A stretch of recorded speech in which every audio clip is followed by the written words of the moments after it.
Hello বন্ধুরা, চলে এসেছি একটা রেসিপি নিয়ে তোমাদের সাথে শেয়ার করতে। এই যে এখানে নিয়েছি দুধ, আর এখানে নিয়েছি এই যে ভিনিগার। এই যে এখানে নিয়েছি ভিনিগার।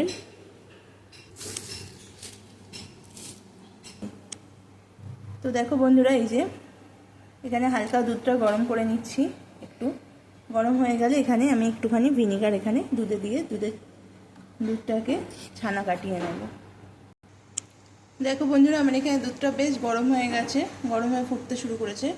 এখন আমি এই যে 1 চিমটে ভিনিগার এখানে আমি দুধের মধ্যে অ্যাড করে দিলাম। এবার একটু ওয়েট করি। দেখো ভিনিগার অ্যাড করার সাথে সাথে কিন্তু আমার দুধটা বেশ ছানা কাটতে শুরু করে দিয়েছে। তো চলো এটাকে পুরো ছানাটা কাটা হয়ে, এই দেখো কি সুন্দর ছানা কাটা শুরু হয়ে গেছে। আর এখানে কিন্তু আমি প্যাকেট দুধই নিয়েছি।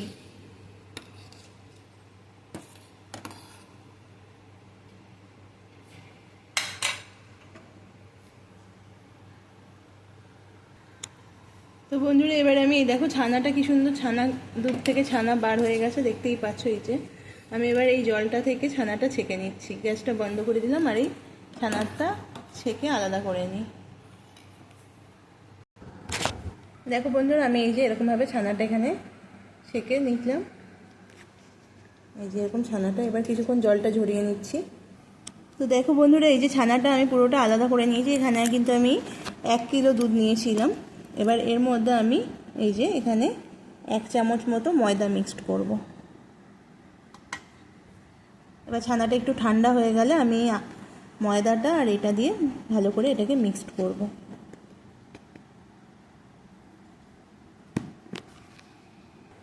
অন্যদিকে দেখো আমি একটা এখানে ফ্রাইং প্যান নিয়ে নিয়েছি, এটাকে বসিয়ে দিচ্ছি। গ্যাসটা অন করে দিলাম। এবার এখানে আমি কি করব বলো তো, এই যে চিনিটা রেখেছি, চিনিটা এখানে চিনিটা দিয়ে দিলাম। আর এই যে 1 বাটি জল চিনিটাতে দিয়ে দিলাম, দিয়ে আমি এটাকে ফুটতে দেবো।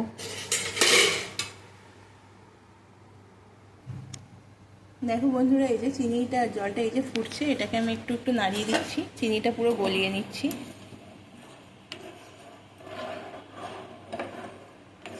এই যে চিনিটা একটু গলিয়ে নিচ্ছি পুরো একদম জলের সাথে।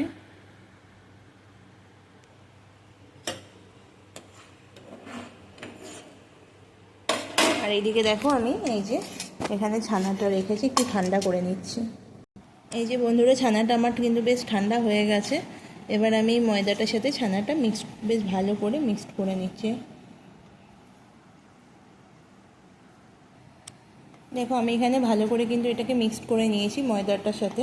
এবার আমি এটাকে ছোট্ট ছোট্ট করে বলের মতো করে নিচ্ছি, গোল গোল এরকম ছোট্ট ছোট্ট করে নিচ্ছি।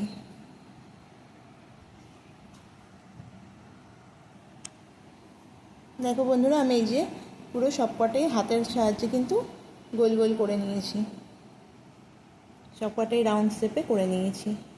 এদিকে দেখো আমার এই শিরাটা কিন্তু ফুটতে আরম্ভ করেছে হালকা, দেখতেই পাচ্ছ।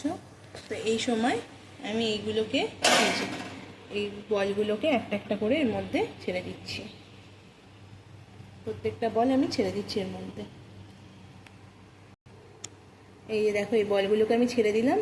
আর আমি কিন্তু এখানে গ্যাসের আঁচটা কিন্তু কমিয়ে এখানে 5 থেকে 10 মিনিট এটাকে হতে দেবো। দেখো বন্ধুরা, এই যে আমি কিন্তু একটুখানি এই রসটা নিয়ে প্রত্যেকটা বলের ওপরে ওপরে দিয়ে দিচ্ছি আর একটু বলগুলোকে নাড়িয়ে নাড়িয়ে দিচ্ছি। তো বন্ধুরা দেখো, এই যে আমার রসগোল্লা কিন্তু কমপ্লিট হয়ে গেছে। এই যে আমি এবার এটাকে সার্ভ করে নিই। এখানে এই দেখো 5 টাকা পিসের দোকানের রসগোল্লা গরম গরম, কে কে খাবে চলে আসো। এই যে আর একটা একটু দেখো তোমাদের ভেঙে দেখাচ্ছি। দেখো কতটা সফট হয়েছে। দেখো এটা এখন খুবই গরম, আমি হাত দিতে পারবো না। দেখো কতটা সফট হয়েছে। যে যে খাবে 5 টাকা পিসের রসগোল্লা চলে আসো। আর রেসিপিটা ভালো লাগলে একটা লাইক করো আর একটু ফলো করে পাশে থেকো। তো চলো, টাটা।